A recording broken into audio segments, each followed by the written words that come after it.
જય ગિરનારી લખીને કમેન્ટ જરૂર કરજો।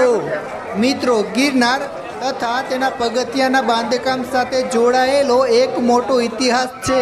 આપણે સૌ જાણીએ છીએ કે ગિરનાર ગુજરાતનો સૌથી ઊંચો પર્વત છે।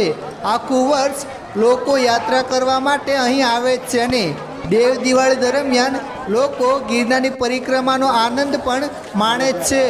આ સદીઓ પહેલાંની વાત છે, જ્યારે ઉદયન મંત્રી રણછાવણી ગુજરાત જીતીને પરત ફરતી વખતે મૃત્યુ પામ્યા હતા।